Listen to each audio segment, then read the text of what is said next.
I'm still talking to the same person if I was at my home in Palm Beach. But I'm the here in difference your jail. home in Palm Beach. I can dial my own phone. That's bullshit. No, but you can also make 1,000 phone calls. Here you got to make one, and he's got to take. Think how much better that was. I had to decide who was the right person to call. That was unusual for me because I would have called 20 people. And before. what was the advice you gave? I said, you have a sick patient, and it's very much like a sick patient in the emergency room. You can't think about it like your car. People in normal walks of life think about money and things as a machine. And unfortunately, so if your car breaks, cars are always easy to fix. My jets, my cars, if it breaks, I know it can be fixed because it simply follows the same pattern. If this part breaks, you replace the part and the thing works again. People and the financial system are not machines. They can't be fixed the same way. You can't simply take out put some more juice into the commercial paper market, and that's like replacing the carburetor on the car. It's much more, I have a patient who can't breathe, has a stomach problem, can't see, looks bleeding at the same time. What do I do first? I have to think about it as a system. Where's the most logical place? What's the most dangerous place? If your heart stopped, we have to start your heart again. In the equivalent to the money market, why do I have to start your heart again? I need to get your blood flowing. If your blood stops, you're dead. If liquidity, which is the equivalent of blood in the financial system, dries up. Once liquidity is basically cash, putting cash into the system. Forget about what it is. Okay. Liquidity is liquidity. It allows the system, it's the blood of the system. You need to pump blood hard into the body of the economy to keep it flowing. And if you, especially when you're worried about someone dying, you're not going to be worried about the niceties of, well, you got the shirt dirty and there was some damage. Pump in that blood, keep that heart pumping. When you talked to the person in Treasury on Tuesday, the 16th, did you get a feeling as you were sitting in your 6x9 jail cell in West Palm Beach, Florida, that they were on top of things? No, you can't. It's impossible to be on top of things. There's no such thing. It's, again, the doctor watching the patient die. You hopefully have some confidence that he's seen it before. He recognizes that there are some steps he has to take first before he bandages the guy's finger or worries about what shoes he has on. So you hope that the people in charge, your doctors who are working on the emergency patient, have enough experience and, frankly, judgment to try to keep the patient alive. Did you think that they had those things, patience and judgment? They had pretty good judgment, and you needed a lot of luck, just like in the dead patient. You need to, hopefully you put that blood in and it's not too late. And you make some mistakes, but you have to know you're going to have to give it a shock. In the run-up to the September crash of 2008, yeah. I guess you weren't occupied with finance. That whole summer, how long had you been in jail? Went to jail June 30th. So the entire summer? Yes. Before you went into jail, you were still very active in the financial markets? Yes. When you say active, you trade currencies every day, you trade stocks every day. When people, I don't do anything. Someone like you, or you give advice to people to trade stocks or trade currencies. I don't trade every day. I think that's like Woody Allen said. You can't beat the bank. So I try to pick my spots. George Soros picked his spot when the pound collapsed. This would have been a great money-making opportunity that passed me by when I was in jail, but that's not how I think. In the run-up to that, in the spring of 2008, that's when Bear Stearns got in problems, I think, in the spring of 2008, and they decided to bail it out. Did the Bear Stearns guys talk to you for advice at that time, when the big crisis in Bear Stearns? No, but see, again, unbeknownst to most people, and it's easy to blame people for the financial crisis, like you'd blame someone for giving your father the drink before he had his heart attack. But what really happened, the real enemy of the finance system was Bill Clinton. And if you ask me what and who caused the financial crisis, I would tell you it was Bill Clinton. Because of what Bob Rubin and he did to deregulate the financial system? No. Because as of the last time we had our 60-minute interview, you talked to me about home ownership. And you asked me whether everyone should own a home. And I told you, no, it's too risky. So the financial collapse of 2008 is because of hardworking African Americans, Hispanics, and whites who wanted to have a ownership stake in the society that all rests on their shoulders. They're the culprits. No, not at all. Okay, then I didn't say they were the culprits. I was pretty clear it was Bill Clinton. Okay. Why was it Bill Clinton? Because Bill Clinton wanted to get votes from those people. And he sold them the idea that instead of renting in a house, and historically the values of houses have gone up, and he said, you guys in these local communities who haven't been able to afford a house before, I'm going to show you a way. I'm going to give you a way because I'm sure I'll get your vote that you can own a house because I want your vote. So what we're going to do is I'm going to let you buy a house, Mr. Bannon, when you really, you're right on the border, maybe, or not even on the border. Your credit is not good. Okay, let's be honest. And it's not my fault, it's not Bill Clinton's fault, but whatever happens, at the moment your credit score or whatever it is, your credit's not good. Now, normally, you come to me and want to borrow money, I'm a bank, and I say, I'm sorry, Mr. Bannon, I can't lend you money because your credit score is not up to where it needs to be. Hopefully, if you work harder and clean up some of your problems, it will be. But no, what I say to you is, I'm going to figure out a way to lend you, not give you. I'm going to lend you money anyway, though you don't have a good credit score. And don't worry, I'm going to get rid of the term that you don't have bad credit. Bad credit sounds pejorative. You don't want to be a person. Sounds judgmental. Yes, sounds judgmental. So what we're going to do is we're going to call your credit situation subprime. Oh, nobody knows what that means. Subprime. That means prime is good credit. Subprime is not good credit, less than good credit. So we'll call it something that people really won't follow, and we'll tell you what. We're going to have people lend you money, though you are a subprime borrower, and I will figure out some government agencies to guarantee your loan, though I don't think you're a good risk. So the banks say, no, we don't want, initially, the bank said, sorry, this is too risky, Mr. President, for us. We're in the business of managing risk. It's not our money. It's the hard-working people's money sitting in our bank. We can't lend to people whose credit is not prime. You're asking us to lend to people who are subprime. And he says, here's the key, if you don't, Mr. Bannon, I'm going to make sure the Justice Department charges you with discriminatory lending because you refuse to lend to my subprimers. In business terms, you should never lend to. But what we'll do is I'm going to form an agency called Fannie Mae and Ginnie Mae, just another agency names. They'll guarantee your loan. So don't worry. Don't worry. You don't have to pay it back anymore.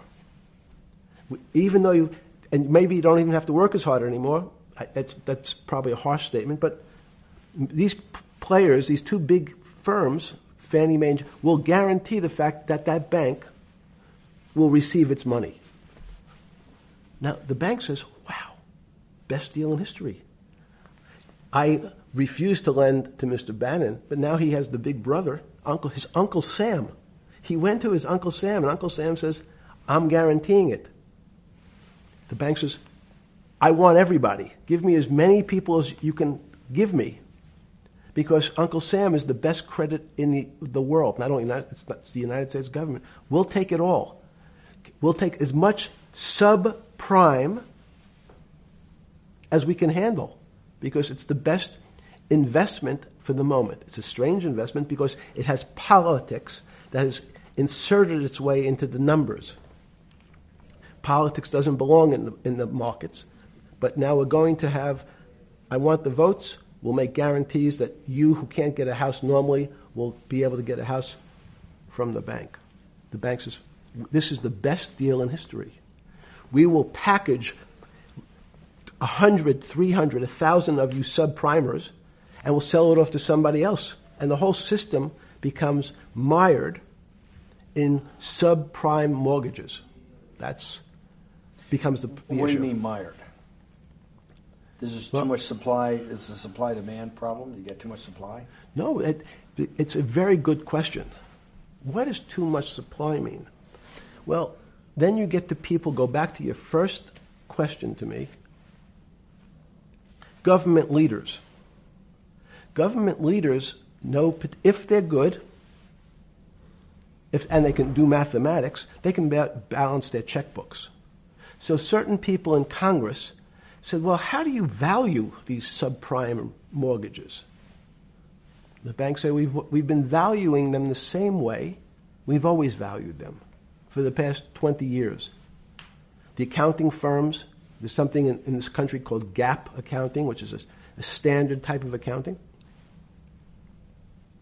And we account for them the same way we've always accounted for them. If we paid $1,000 for your mortgage last night, when we put it on our books today, we're going to say its value is $1,000.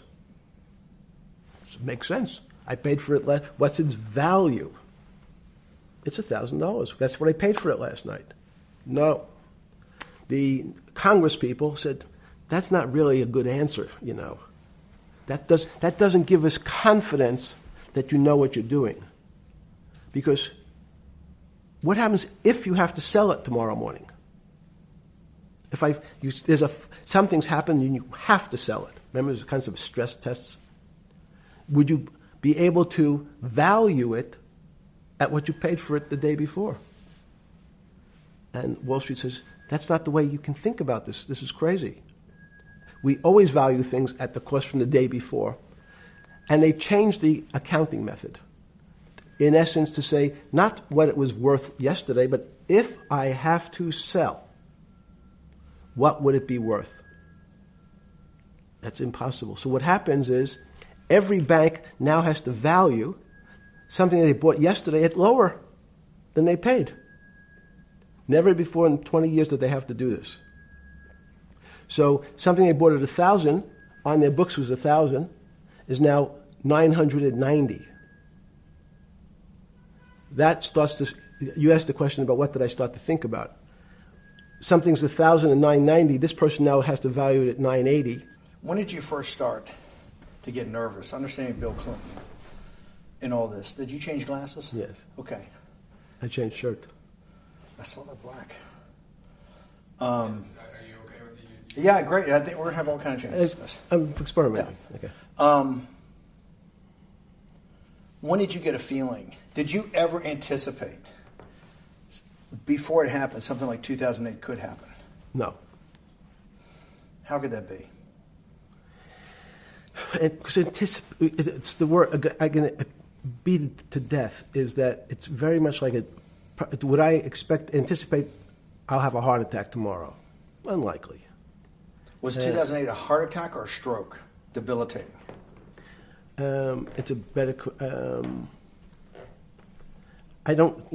it was both. But why was it both? Because in fact, as I said, the blood was getting dried up in the system, and the head, which is sort of the central bank, wasn't working. So to some extent, it was a combination. It was a crisis. Did you see that building up over time? It's always been lurking in the background. I mean, if you have an older parent, would you say it's possible? Did you anticipate him having a heart attack today? No, you hope things are going to go better and maybe they'll fix it up. The system was getting too complex, and it wasn't based on derivatives, because what people keep forgetting, and as I was just explaining, Wall Street in many professions, including Wall Street makes it sound complicated. They don't want the little guy to understand what they do because they make so much money and they don't do very much. So they couch it in words like derivative and stock options and commodity futures and different types of contracts. It's all fairly, everyone is capable of understanding it. It is not complicated. But Wall Street, because they make so much money from doing fairly simple things, needs to make it more complicated than it really is. We had a very big recession in the early 90s based upon real estate and Japan basically imploding. Let's again, okay. You had a recession in the 90s. I don't know what it's based upon. It's always interesting to look back and say, separate from there's certain triggers, like there, in the 70s there was a... What do you think it was based upon, the 90s downturn? It's clearly there was a huge downturn. No, I know there was a downturn. That's what I know for sure. I don't. That's a fact. That's all. Everything else is sort of speculation about why did he have that? I understand that, but Sorry. there's some speculation that has 0% probability of being true, and there's others that have 90%. In the range, when you look at the range of alternatives of what could have caused it in 90, and what I'm trying to do is get you all the way up to 2008. Look, Sure. You're the smartest guy in the room, right? You know that. Do you think there's anybody in the world today? Oops, this is going to be a bad question. No, but do you think anybody in the world today, the Alan Greenspans, the Bernankes, is there any central banker you know, any partner of any Wall Street firm, any guy running a trading desk, and I would take it that would be, or anybody at a Larry Fink at BlackRock, Steve Schwartzman at Blackstone, the top 100 financial guys, and let's throw in a couple of Nobel economists, and let's throw in the best professors at Wharton, at Harvard, at Stanford. Do you think that there's anybody that understands money or understands the world's financial system as good as you? There must be. But it doesn't come to the top of the head. No. Okay, fine. Now I've gotten that, let's go back to 1990. In that arc from the fall of the Berlin Wall to 2008. Good. We started with the implosion in Tokyo of the Japanese economy, Japanese financial markets. We had the huge run-up in internet stocks, right? We had the implosion of that in 2000. The bankruptcy of Drexel Burnham in 90. Mm-hmm. Implosion of Japan, huge run-up in equity markets for the internet, implosion of the internet in 2000, 10 years later roughly. Mm-hmm. And then this run-up through the Iraq War and all that, the run-up to 2008. Every 10 years, it seems like, we're in some sort of 10 years before the 1990s was the 70s. You sound like an astrologer. Okay. And not a financial person. You're supposed to be a mathematician. It just seems to me a pattern of every 10 years. That's misleading. That's exactly right. Okay. Because people like to see patterns. People like to see patterns where there are none. So a pattern of a financial crisis every 10 years is just in my mind. Yes. Long-term capital that had to be bailed out back in the late 90s when everybody panicked. And that wasn't that bailout today would look small, and it was $5 billion or was $30 billion. Businesses fail all the time. But long-term capital, the Federal Reserve stepped in. But I'm saying people go bad. Things go bad all the time. Yes, you're correct. The audience is watching this, the little guys, they go bankrupt all the time and nobody gives a shit. You know why? They're a little guy. But when long-term capital management goes bankrupt, or Bear Stearns goes bankrupt, or Lehman Brothers goes bankrupt, people care because it's an unfair characterization. Why do you say that? Because, again, it's the complexity of the situation. If you think about you have a complex system. You have your body. Now, in fact, the little guy is my finger. This is... And Bear Stearns is your heart. That's correct. The banking system is my heart. The system, I can't risk my because remember, it's not only my... You haven't been able to name... Hang on. You haven't... hang on. No, hang on. I was trying to hang... I wanted to see if the hang on worked. No. You haven't been able... You're not good enough yet. You're like junior wizard trying to do it. You haven't... Yes. I'll say, since we can't name another guy that's as good as you, there may be a couple out there. You're not bragging. You're humble. It had to be sometime. Please tell me there was some time before you went to jail and basically got cut off from daily information in the summer of 2008, that you started to get very nervous that this